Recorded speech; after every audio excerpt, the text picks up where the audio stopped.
everyone. Welcome, and I'm glad you're joining us today for this conversation on digital media strategy.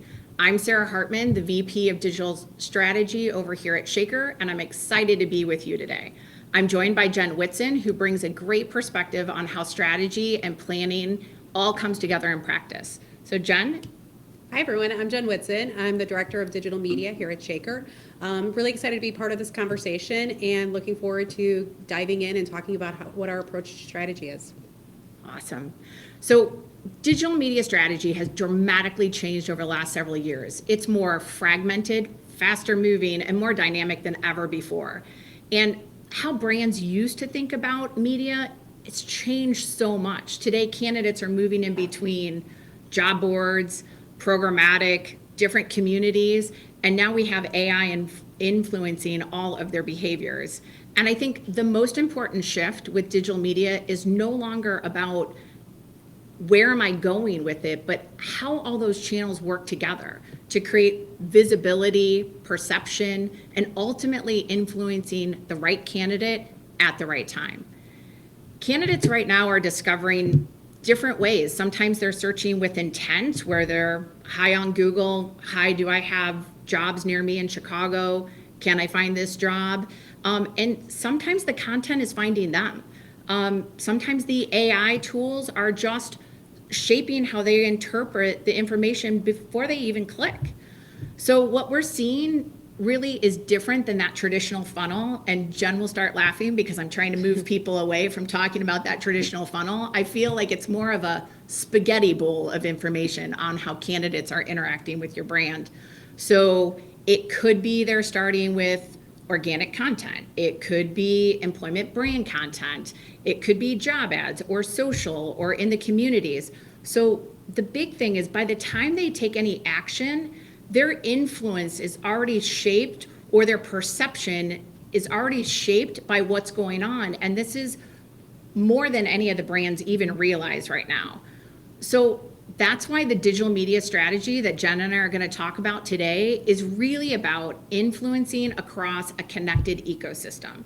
So it's not just about performance on one isolated channel, it's about how are things working together. So some of the questions you might be thinking about is, are we investing in the right channels? How are those channels working together in a smart way? What does that entire candidate journey even look like? And are we building a media approach that's clear, measurable, and adaptable?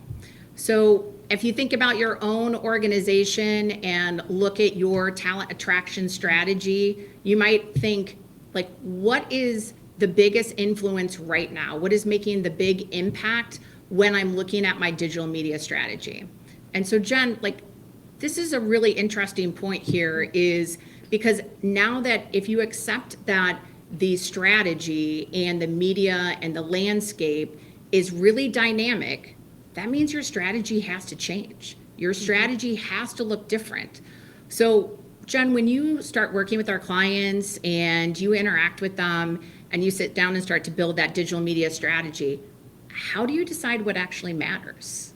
Yeah, that's a really good question, because I think the key takeaway here is really that there's not a one-size-fits-all solution. That True. Every single client is different and is going to have different hiring needs and different goals. So what we need to do is we need to make sure that our media recommendations are personal and intentional. So we could spend our dollars and go in a variety of different places. And that's one of the biggest mistakes that we could make. So when we're looking to see how we build those strategies, we're asking a lot of questions, because we want to get to the core of what do we really need to do so that, like you mentioned, we're in the right place at the right time, but that we're aligned with the right goals. So really, where do we start?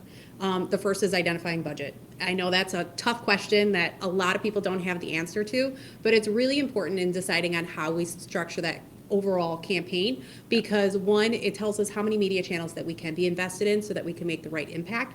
But then at the same time, it also helps us so that we could allocate dollars to different channels in matters that where we're spending more to prioritize with what the goals are. So if branding's a goal, a high intent goal, then we're looking at those and putting more dollars towards there versus if direct Even conversion. a range. Even if it's a range. Exactly.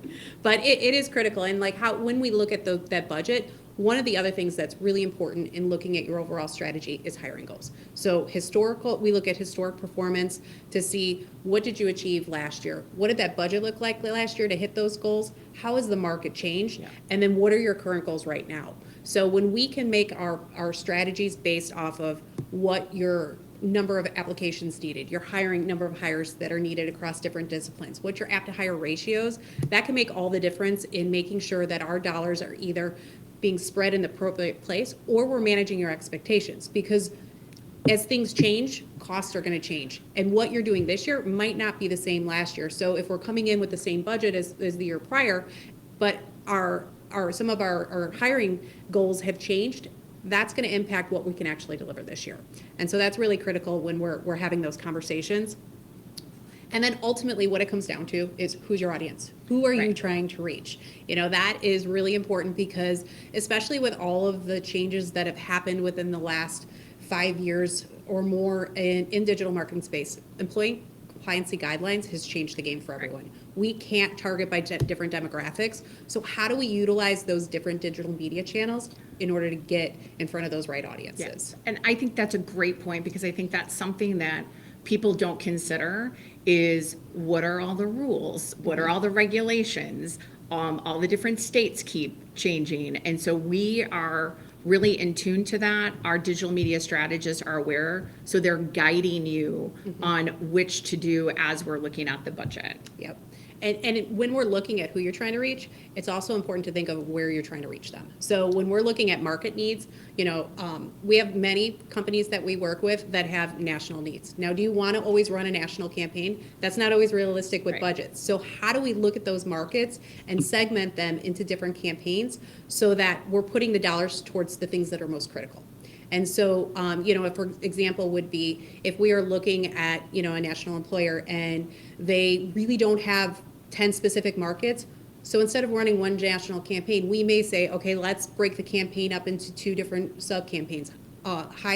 We'll look at first like the high population markets versus maybe mid-sized markets, because from that point, we're not letting the platforms themselves drive the traffic and see where you're getting the clicks. We're looking to see where your needs are and making sure your dollars are getting people so that you get that coverage that you need.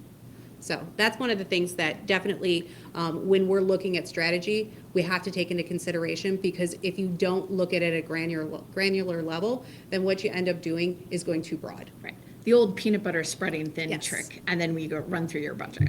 Yeah. Often when we talk to our clients about media, you'll often hear us say direct response versus brand awareness. So what does that really mean? That is more in line with how you prioritize your goals. So if you are looking for a KPI of applications, then we're going to bucket that as our direct response media. Yeah. But that doesn't mean that is the only thing that we should be focusing on, because brand awareness is such an important part to really help give lift to those direct response conversion driving channels.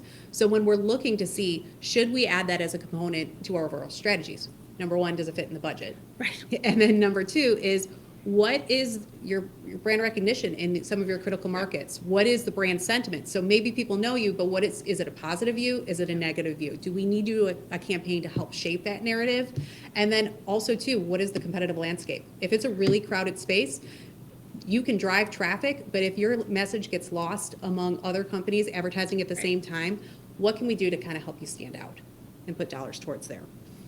So when we're looking at overall for our strategies, I would really kind of say, reiterate what I said earlier, your media needs to be intentional and it needs to be personal. So you really need to work with your strategist and your media agencies to be able to develop a strategy that's aligned with your overall goals. Agreed. And I would say too, the biggest mistake that we do see is that people want to be everywhere, and it's not, the important part is not being everywhere, it's being in the places that matter the most. I totally agree. I mean, I think this is a conversation that we have most often with our clients, and this is where some of the organizations get stuck, because digital media creates this pressure to react quickly on every new platform, every new tactic, starting on every new trend. And so the difference is whether you're chasing digital media or you're actually leading it with a very clear strategy. So as we kind of move on and we think about how do we develop the strategy, and what are some of the things that Jen mentioned about how we look at your markets and we look at the competition and we look at your brand. And at Shaker, we really don't think about digital media as an isolated buy or a disconnected channel. We think about it as an integrated media system that has to work through awareness through all the way through to action. So like, what do we want that candidate to do? What is the end result? Jen, you just mentioned about like, is this direct response? We often refer to it as like butts in seats. Is the goal like, hi, I have to hire somebody in the next 30 days? Or is it more of a longer tail strategy and we're working on awareness and new competition in the market? So as we're developing these, there's like 4 different points that we really kind of guide our strategy. And first, we start off with the business problem. And I can't emphasize this enough, is the fact of what are you trying to solve? Is your problem, I need to get 30 nurses in by July 1st? That means Jen's going to have a completely different strategy to go about that.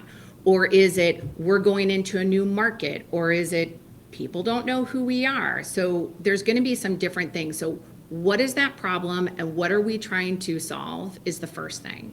And then second, we're not tied to any one channel or partner. So we can stay focused on what is actually going to perform and what is actually working. We're pretty much channel neutral. And this is why when Jen and the rest of the team put together strategies, it's not this cookie cutter plan of let's do Google and Facebook and Meta. It's going to be unique. And I think, Jen, you said personalized, unique to them and what those outcomes are. I think too, Sarah, with that, when we're looking at, not being media agnostic, where it really gives the benefit is we may say that, when we make our strategy, that you should commit this amount to Google for the year. We're going to plan to do this much on Meta, but that's not set in stone. You need to be adaptable and you need to be flexible. So if we look at the metrics and we find that Google is way outperforming, Google search is performing PMAX, we're going to shift dollars. Or if it's Meta that's, really driving those impressions and that's the client's ultimate KPI goal, then we're going to shift dollars to where that matters. It doesn't make a difference where you get the quality results we just need to deliver the quality results. Exactly. And I think along with that, like the flexibility that in this day and age and where we're at with digital media and how fast things are changing, flexibility is right at the top of the list. You don't want to lock your budget up. You want to have reserve budget off to the side so that as we see data coming in, we can kind of shift things around. We also want to look at brand and performance because it's about that recognition and trust, and some of the different tactics that we may recommend is going to be based on your brand and what's going on and maybe some of the competition in the market.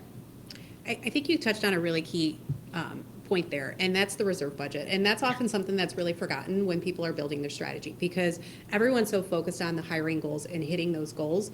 But what you don't want to do is, because especially with so many changes that are happening in the market space right now, is you don't want to fall behind and not be able to test something because you have to pull away from that core media and you didn't plan for it. So planning is one of the key parts to making sure that your strategy is overall successful. So setting those dollars aside, saying we know that we may not be actually going to deliver conversions directly from it, but I need to test to see performance because it may be a conversion driver. We learned that with PMAX. Yep. We went into PMAX when we first tested it for our clients a while ago, and we said it's going to be an impression driver. If it develops conversions, great. And it proved that it was a really strong channel for delivering conversions and is now part of that direct media or the direct response strategy. So it's really important to set those dollars aside. Otherwise, you could be missing out what could be really effective. And it's setting those dollars aside, but then also having that foundational strategy to fall against, meaning we're all in this learning stage. Things are moving super fast. Every single one of those platforms are changing on a daily basis. There's new tools and trends that are going out there. But whatever's been working, we have data that shows that. But you want to have that either dollars or reserve budget off to the side. But we don't want to throw away like Google, or we don't want to throw away Performance Max that's doing really well. So, I mean, really, when we look at our point, and our point of view is probably really simple, where digital media works best when the strategy, investment, and the optimizations are all connected.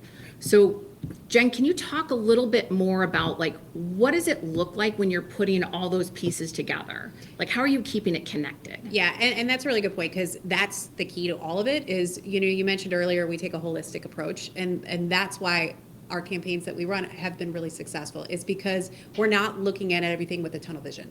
It's all connected. There's so many different factors that lead to the success of the campaign. If I had to kind of group it into 3 different things, I would say the number one thing for part of a connected strategy is your media mix. Kind of identifying, like we mentioned, where are we at? Are we reaching the right audience? Are we doing the right targeting? Are we there during the right time? So looking at that in conjunction with our messaging, because every different channel serves its own purpose. It is not like everything is going to deliver direct response or everything's going to deliver brand awareness. You mean you have to have a unique strategy for each individual platform? Maybe new creative? Yes. Maybe key messaging? Yes. Exactly. And that's a really good point because when we look at creative, kind of how we mentioned that every platform serves a different purpose, so does the messaging have to be different. Right. Because the tone, it has to be different. When you think about how you use social media and you're on these different channels, what do you expect when you get a message on Reddit? How is that different than how you want to ingest a message when you're on TikTok or even Facebook? Or LinkedIn? Or LinkedIn, exactly. And really when you look at it, one of the key things right now for job seekers is they want authenticity. Yeah. They want an authentic experience where they feel that they can connect with the company itself. So if you don't connect with them and deliver the information that resonates with them in that manner, you're setting yourself behind and you're making it even harder for you to get that to develop that engagement. We'll use this example a lot. It's really similar to the consumer side. So yes, we're in recruitment marketing, we're talking about hiring and hiring goals and the candidate experience. But as a consumer, if I'm online doing something and I get a message that isn't my interest, it's not something that I'm looking for, if it doesn't make sense how it's on the screen, if the creative is off, I'm not going to click on it. It's the same thing when you look at the candidates. You need to make sure that, again, the right message at the right time on the right platform, and are they all playing together? So your overall digital media strategy, what does it look like when they're interacting on Google or Bing or Facebook or Meta or Reddit, and we can go on and TikTok, et cetera, et cetera. So like, what does it look like so that those messages are similar but connected and staying true to your brand? True. Yeah. It's really important to be able to kind of look at those various different things. And then how do you, when you're following best practice, like we talked about on these various different channels, and you're choosing the right channels based off of where you think the audience is, how do you really know if it's the right place to be? It's your data. And people always ask, when do I start? When does the data really come into the equation? It's from the very beginning. The data is never not part of the equation when you're developing digital media strategies. You're looking at historical data. You're looking at current campaign data. If something's not working and you're, say we're running a campaign on a platform and it has really high engagement but low conversions. And if it's a direct response campaign, okay, why is it not converting? Are we seeing that maybe it's the creative? If our click-through rate's down, maybe that's not candidates aren't engaging on there. And I think kind of sticking through with that data, we often will have clients ask us, well, what is the industry average? What is everybody else doing? What are my competitors doing? And there's so many different variables between your brand, your company, how much budget you're spending, what your messaging is, that it's really hard because it's not going to be apples to apples. And that's why when we do start off, we ask for that historical data. Honestly, any data. Most clients will respond back and say, well, I don't really like my data. The reporting's not right. And that's okay too. But as long as we get something to start, because the best guide is going to be your own data. And as Jen and team, like when you start looking, like what are you looking for in the data? Really what we're looking for is trends. So what I want to see in there is, first, what are your KPIs? What is your overall objective, and how do those numbers align to it? Because, like I said, if we're running a campaign that is a direct response conversion and I'm getting engagement but I'm not getting the conversions, there's something that needs to be fixed. I'm either not on the right channel, my message isn't correct, my targeting's off, or something's not resonating. So then I have to kind of dive in a little deeper. But one of the next steps of where you can kind of take that post-click data a little bit is, what is the quality. Because even if I'm not delivering the volume that I anticipated, but if the quality is good and those quality applications are converting to hires, then my strategy Yep. is still effective. But I think that's a really huge takeaway, and I think we talk about this a lot when we're speaking with our clients about the quantity of candidates may drop, but if your quality is what it's supposed to be and you're hiring. So if I send you 1 million people to your career website and they're all clicking apply, but nobody's hiring them, then that's a problem and where you're spending your budget. But if I send you half amount and you hire half those people, now you have a better quality candidate, and then that's where we're going to want to invest more money. Yeah, and it's really helpful too to give that insight to the employers that we work with, because if we are seeing we are driving quality, we're getting engagement, we're driving quality conversions, but the hires aren't happening, that is good for employers to know, because then they can look at their own internal processes and see if maybe there's something there that where they're investing these dollars, but it's not converting to the level they need to. So that's something that we also, work with our metrics team to really kind of analyze and take a deeper look into. Yep. And I think in addition to that, this is where it goes outside your digital media strategy a bit. So what does that candidate journey look like? What does it look like when it gets to your career website?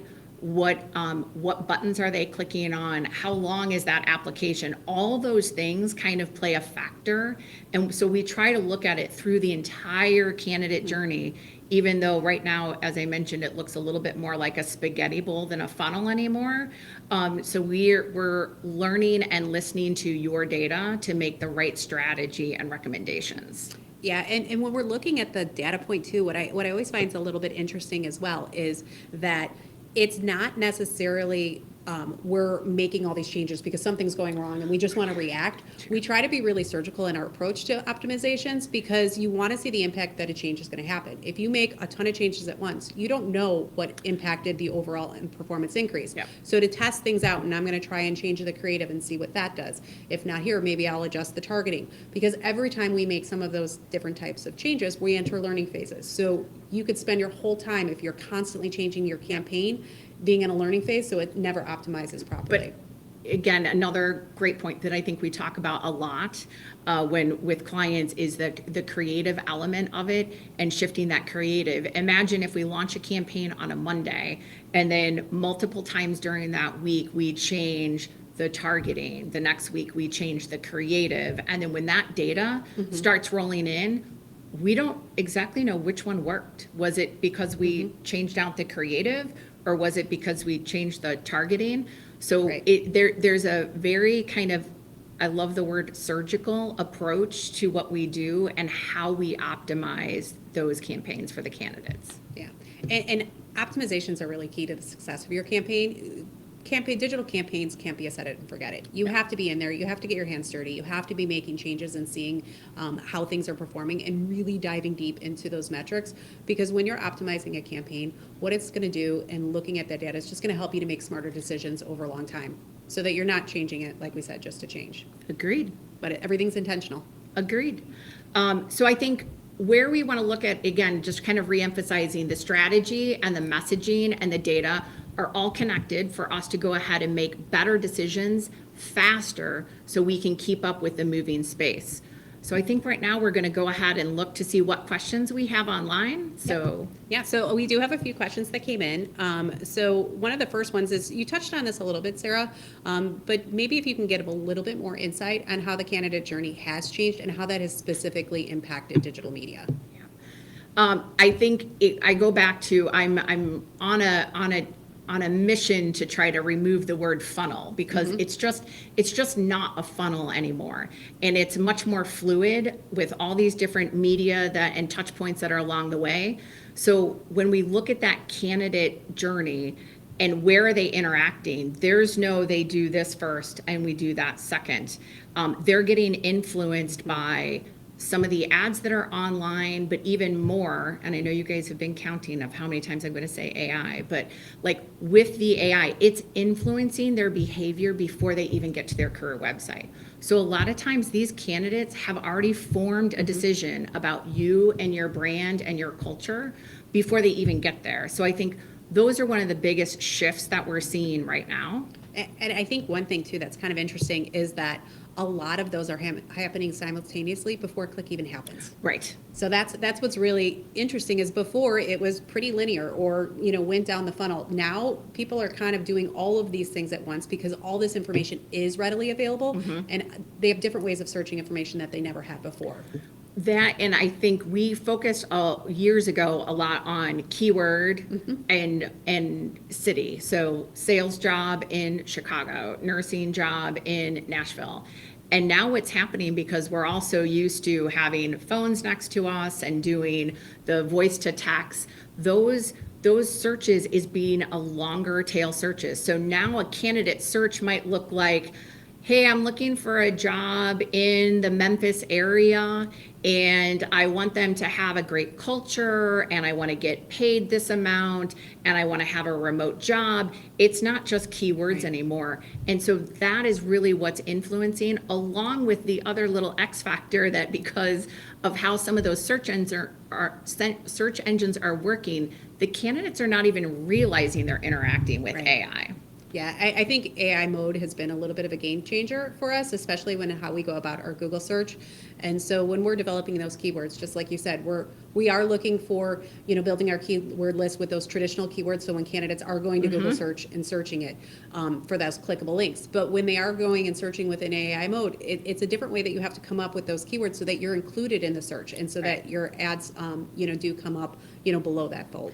And this is where, too, not to go off on another tangent with content, but your content and your content strategy is so key, because some of those basic questions that the candidate is asking in that AI mode about what is their culture like, what are their benefits like, what other jobs do they have available? Is that information easily accessible on your career website or not? And so these are questions that you can start asking yourself and looking at your own career website to try to figure out, do you already have this information? Can we help? We do have another question. I think this is one that I can answer for you guys. How do you account for long-term and short-term hiring needs when building an annual digital media strategy? When we are talking to our clients, you will often hear us talk about always-on strategies. Always-on strategies are critical for your overall campaign. When you are intentional and you put together a very thoughtful planned strategy, it is going to build that pipeline of candidates so that you're not running into as many urgent hiring needs. But let's be realistic. Urgent hiring needs happen. So the way we approach digital strategy is, Leah Mancini is one of our VPs of programmatic, and she has a famous line that media strategy should always be 90% proactive and 10% reactive. And I can't say more that is such a true statement. So we build our strategy so that we're being proactive so that we can build that candidate pipeline, and then there is going to, when those 10% needs of where you have hiring in a specific market, or there's another competitor is having layoffs and you need to try and attract those. We have dollars that have been kind of set aside to address those individualized needs. It's about building your strategy on layers. So you have that foundational piece, that foundational element for that long-term strategy, and then you make adjustments as you kind of move up. So when, competitor, something shifts in the market, news comes out, different things happen, it's not this hair on fire mode because you have that foundational piece. Yeah. And then there's another question here for you, Sarah, and it is, what is the biggest mistakes you see team making when they chase new channels before they're ready? I think it's really easy to get caught up in our space with the new trend, the bright, shiny object theory. What should I be doing about AI? Let's interject all of the different acronyms, right? The LLMs, the AEO, like all the thing. And we keep going back to basic fundamental. What's the problem we're trying to solve? And so if we lead with what is the problem we're trying to solve, and then build the strategy off of that particular problem, that is a winning solution, because we don't want to chase strategies. Right now, there's so many new things, or the trends, there's so many new things in the market that if you're chasing that, we're not going to know if it works. We could be taking some of your budget away from some of the foundational elements that are tried and true that we know that are working year over year. So again, it's easy to get caught up in that. I would say take one big step back, think, what is the problem that I'm trying to solve?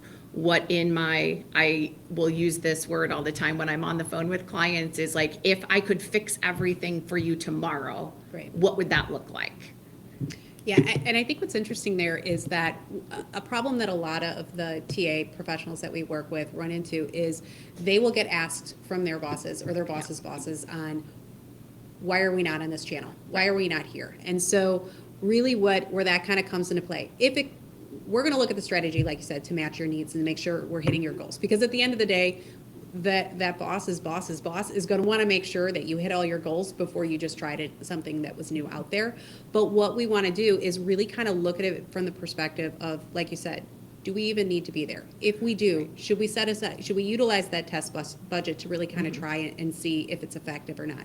Because you don't want to take away from your core strategy to invest in something that we don't have proven results for. All right, and then one last question that we have in here, unless anything else comes in, is Sarah, what are you personally watching closely right now for the next 6 to 12 months in digital media? That's a great question. I think as an agency and at Shaker, since we are neutral in the space, we are trying to look ahead to bring the best of the best back to our clients. So we're keeping an eye on the market. I stay very close to kind of the consumer end. Usually consumer moves a little bit faster than in recruitment marketing. They also too potentially have a little bit more budget than what we do in recruitment marketing. They're all still in that learning stage. They're doing a lot of the new trends, but it's what is that end result and like what is that reporting? And we want to make sure that if we're making any of those recommendations that we can track and measure it and report on it. So we're looking at some of those conversion things. So as I look out over the next like 6 to 12 months, it's trying to prove what we think is working. Mm-hmm. So some of the new channels that are out there that are having different ad platforms, let's test, let's learn, let's see if we can prove this theory while still maintaining your strategy. And I think it's not always just about new platforms and out there. It's what are our current platforms and what are the products that they're offering. We find that with all the proven channels that we're working with, they are turning out new products and learning from things, and we're testing out those products as well. So it may not necessarily be we're going to add a new channel in here. We might make recommendations where let's maybe test this product within one of our current core channels and see how it performs. Well, and I mean, Performance Max back a couple of years wasn't even a factor. Right. And so that's, as these channels start to change and adapt, we want to make sure that we can change and adapt. And it looks like we have one more question. We're getting questions about shifting trends and where candidates are getting information from. How can we better be about showing up where they are outside the standards? Indeed, Glassdoor, LinkedIn, Facebook. Do you see any front runners or where we should be showing out outside of AI? Well, again, I think the first thing to do is to do some sort of audit. Look to see where you're showing up. So if I think in the question it said something about like, how are we supposed to, was it candidates who are? Yeah, they want to see where they should be showing outside the standards. Yeah. So I mean, it's going to be, just because it's outside the standard doesn't necessarily mean you should do it. So I think the first thing is measuring where you're currently at. So whether that is through leveraging your own data and looking at some of the tracking and or looking at the content.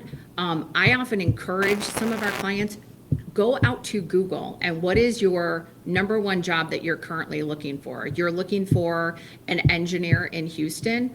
Go to Google and see what that experience is first. Mm-hmm. You will very quickly see how it's showing up. What does that AI mode look like? Maybe your competitors are showing up there first.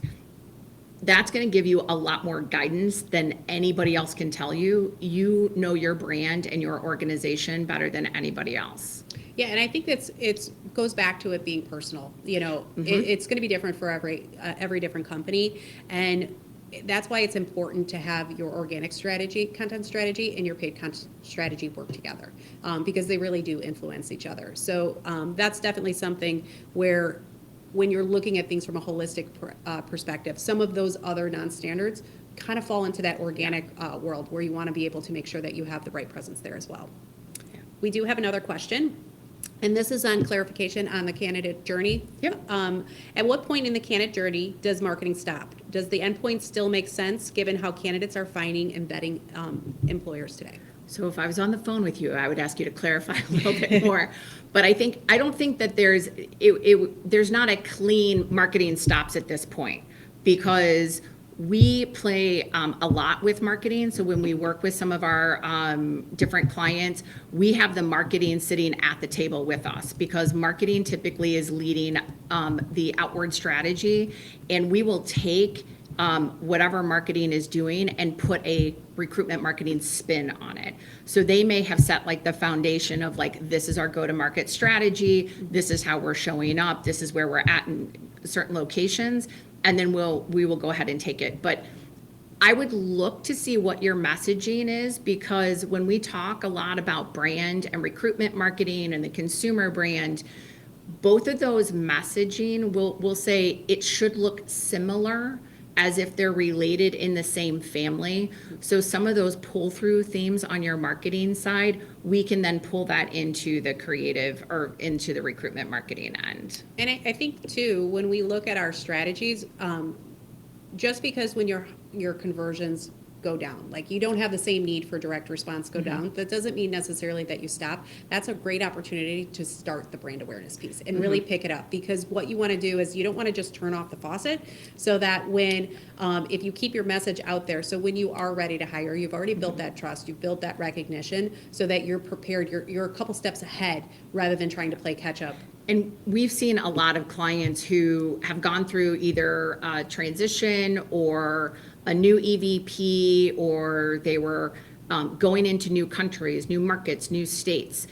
We'll tell them to keep that on, so that it isn't going from 0 to 100 and you're trying to kind of recover, and having that general message continue. Yep. And that wraps it up for our questions. Awesome. Well, I just want to say thank you for joining us today. Jen and I, as you can see, can talk a lot. We would love to keep the conversation going. So if you can, please connect with us out on LinkedIn. Go find us. Feel free to share this on your network. And we would love, if you'd like to learn more about Shaker, go to www.shaker.com and visit for more information. But thank you, and appreciate your time and your interaction. Thanks, everyone.